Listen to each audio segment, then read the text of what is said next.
And then it was time for a Shane McMahon celebration. Because you see, Shane McMahon is the best in the world. Not that CM Punk guy. It's Shane McMahon. Why do you think he gets CM Punk chants every week? So Shane McMahon is the best in the world. And Raw and SmackDown both, because it could not just be contained to Monday Night Raw, you see. It had to be Raw and SmackDown. Both were the Shane McMahon show this week. Shane has been all over these shows lately. Now, maybe they're seeing something in the quarter hours that we can't see. Maybe Shane is this huge draw. And they said, well, we got to put him on TV in twice as many segments. I don't know what that says about their audience, if that's true. But I don't know. Nobody has seen those numbers other than those internally. But there's got to be a reason why we're getting so much Shane McMahon on television lately, other than the fact, of course, that his last name is McMahon. On Raw, he came to the ring with Drew McIntyre, and he was completely out of breath. He's just so sweaty and out of breath from doing absolutely nothing. He cuts promos. He was talking about Roman Reigns here, and he sounded like he could drop at any moment. It's like, dude, take a breath.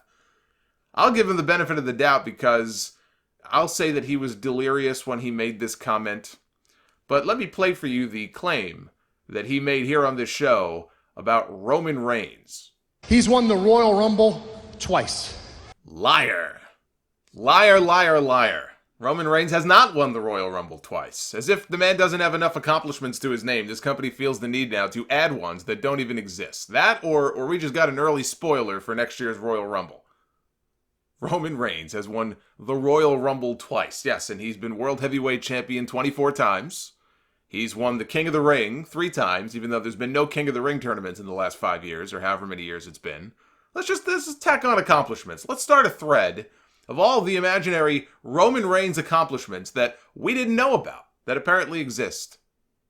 We got Drew McIntyre out there next to Shane reciting these. I'd like to think they have him next to Shane in case Shane does drop, God forbid. He'll be there to catch him and perform CPR. So McIntyre is standing there, and they have him reciting these horrible lines. He had one about at Stomping Grounds. I can't do his accent, but at Stomping Grounds, and whoever came up with that name, by the way, should have their brains stomped on. At Stomping Grounds, I'm going to physically assault you until you are completely unrecognizable. Oh my God. What have they done to Drew McIntyre? What have they done to this guy? I guess they figure associating him with Shane will give him the rub. Maybe he'll turn on Shane eventually and go on a babyface run. But this is just horrendous. Horrendous television. I really do. I feel bad for Drew. And some people are going to say, don't feel bad for Drew.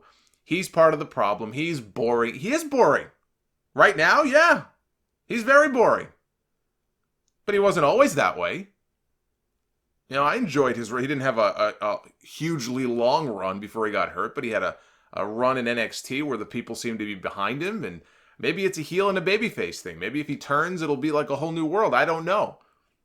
But I feel like, you associate him with Lashley and Corbin for so long. That trio didn't do him any favors. Now the stuff with Shane where it's just boring. It is just boring television. And it's not good for him to be associated with all of this boring television. It doesn't do him any favors. But I could see in their mind, oh, this is going to be huge. When the time is right. Or him just standing out there with Shane. Shane is in all these segments and he gets to be out there with him. He gets all this FaceTime on TV. This is good for Drew. No, it's not. They're doing more harm than good to this guy right now. He's going to be associated with all this. Smackdown Live, it was another night of the Shane McMahon show. The first 30 minutes was all about Shane O'Mac.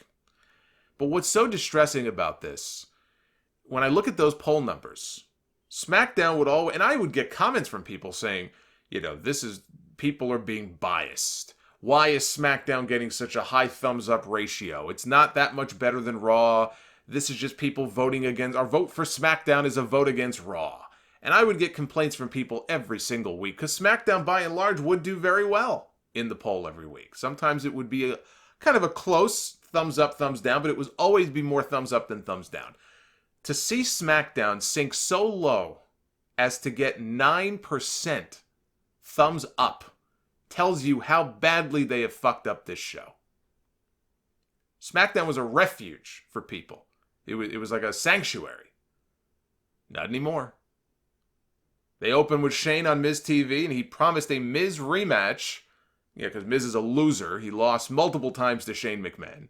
So Shane said he'll give him a rematch if and only if he could first get past his buddies Elias and Drew McIntyre. So he beats Elias first, a 2-minute match, which is for the better. But then he falls short against Drew McIntyre. McIntyre lays him out with a Claymore kick, pins him in about 5 minutes. Shane then, seeing a fallen Miz, has a change of heart, and he graciously agrees on the spot to give Miz a rematch right now, which leads to match number 3 in this first half hour. The Miz against Shane McMahon, where Shane proceeds to lock a comical-looking triangle choke. Not that I'm some MMA enthusiast here, but watching Shane put these submission holds on other wrestlers will never not be comical to me.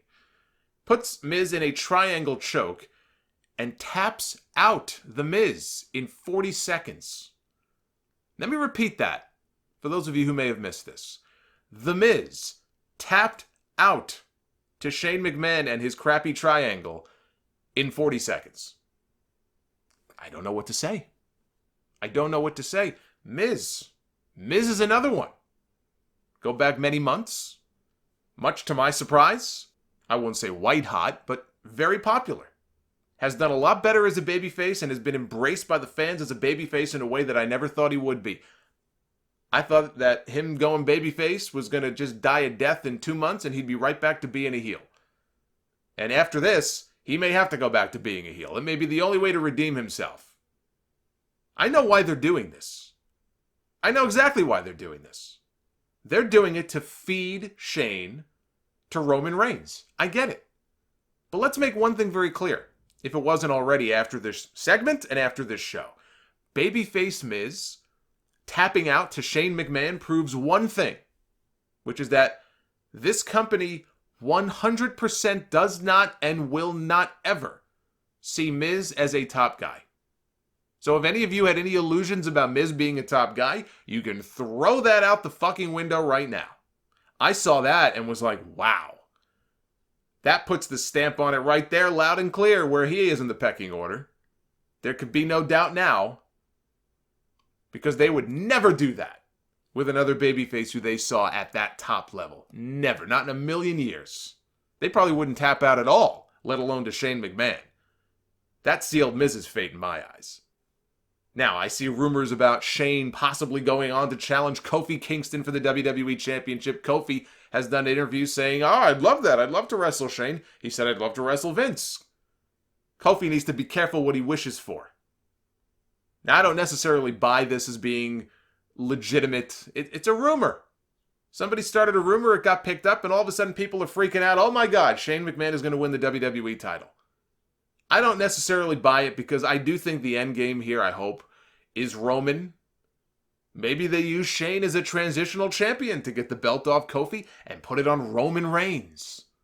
Boy, that would make people really happy. That scenario is not at all implausible.